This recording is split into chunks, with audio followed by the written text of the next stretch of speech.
Hey everyone, Orionsgear here. I wanted to share some ideas. This is all very heavy speculation in regards to the lore about Entrati, the Man of the Wall, and I wanted to present these ideas with the hope that other people can see what I see. I also want to know your thoughts. I'm looking at Master Entrati's actions through means, motive, and opportunity, which is the holy trinity of, looking at a crime. Now, Master Entrati is a scientist trying to breach the Wall of Lock. As he pierces the wall in his Seraglass bell, an entity that took the form of his fears, this entity is now known as the Man of the Wall. When the door between worlds closes, Wally's finger is then severed as it comes through, as Albrecht reports seeing it on the floor. This event also caused Master Entrati to see his doppelganger, which leads to the pioneering of a void-based technology using this severed digit, further leading to experimental void technology being used on the ZARIMAN ship. Because if you don't know, Master Entrati pioneered the technology. My theory is that the version of Albrecht that was left bleeding on the floor of his lab would have either needed to die or a deal to be struck. An instance where he would have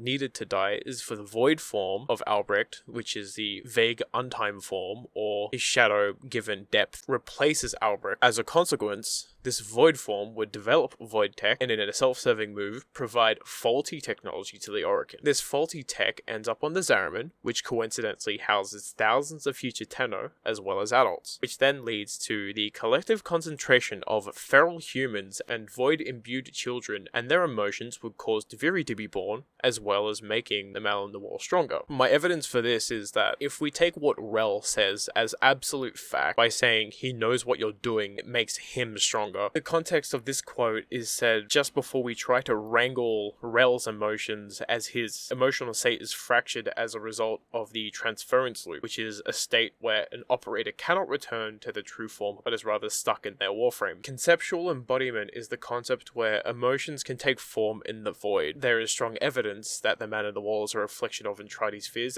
as mentioned before, and Deviri is the sum of the emotional trauma that the children of the ZARIMAN experienced while in the void. It is speculation whether this void form had a motive, but a self-serving narrative would be that entities need to grow and spread. By casting Master Albrecht into the void and replacing it with a shadow clone, which then produces a means for void tech which travels faster than light, as well as playing on the Orokin's extreme narcissism and vanity, it gives the void form an opportunity to exploit the Orokin Empire's extreme narcissism and vanity, which influences their plans to go to Tau, which then influences their decision to send colonists to Tau as a part of an expansion plan, which then fails and then ends up feeding the Man on the Wall. My speculation is that the jump to Tau was never intended, and when the Man on the Wall produced a shadow-given depth of Entrati during their first meeting, this thrall would orchestrate the means to give himself more power by sending adults and children into the void, where the Man in the Wall would feed on their emotions. But here is my theory for the next overreaching arc. Thank you very much for listening. Bye.